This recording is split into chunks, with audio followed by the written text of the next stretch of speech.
Course Plus. Expressway to elegant career. Why living an unbalanced life is dangerous, and what can you do about it? Many people find it difficult to find balance between their work and personal lives, but living an unbalanced life is dangerous. It can affect your personal health, put a strain on your personal relationships, and even decrease your productivity. In this presentation, we will discuss some of the things that are affected by an unbalanced life and what you can do about it. What is at risk? When your work and personal life is out of balance, there are 5 very important assets that you are putting at risk. We'll talk about those below. Your personal health is at risk. Working too much and the lifestyle that goes with it is bad for you because you typically do not take care of yourself. Your family is at risk. Working too much can drive a wedge between you and your spouse. Not only that, but you also have very little time to spend with your children, which can have detrimental effects later in their lives. Your friends are at risk. Working too much keeps you from spending time with your friends. Relationships take effort, and you cannot invest that effort if you're never with them. Your personal productivity is at risk. There's only a certain amount of time each day that you're able to be highly productive. When you work too much, you decrease that time. After a certain point, the number of hours you're working has nothing to do with your productivity levels. Your example is at risk.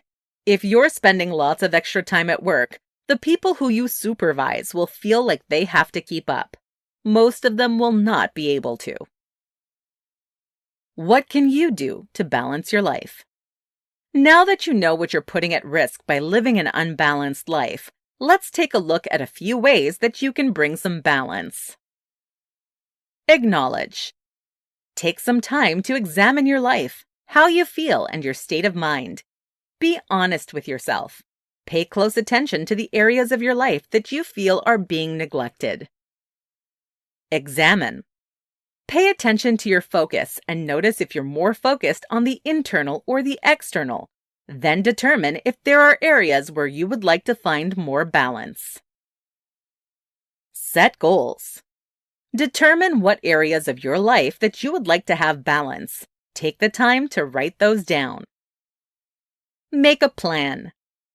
Take the time to create a list of things that you'd like to get done in order to achieve your goals. List them by tasks that need to be done daily, weekly, and monthly. Take note of anything you've tried in the past and whether or not it worked. If it did not work, how can you do it differently? Take time to reflect. Think about your most important accomplishment and how you were able to meet that goal. Consider how you dealt with anxieties, fears, negative self-talk, worries, and doubts. How do you feel about reaching that goal despite all of that? Prepare yourself. Think about things that might come up and get in the way of sticking to your plan. This includes the fears, doubts, anxieties, negative self-talk, and worries. Decide what you'll say to yourself to keep from losing focus on your goal. Find an accountability partner. Is there anyone that you can reach out to that will keep you motivated, supported, and focused when you get distracted by things? Find someone who's willing to help you challenge yourself and to celebrate when you do make progress.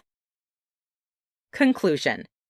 While you might not think it's a big deal to live an unbalanced life, it is dangerous to several aspects of your life.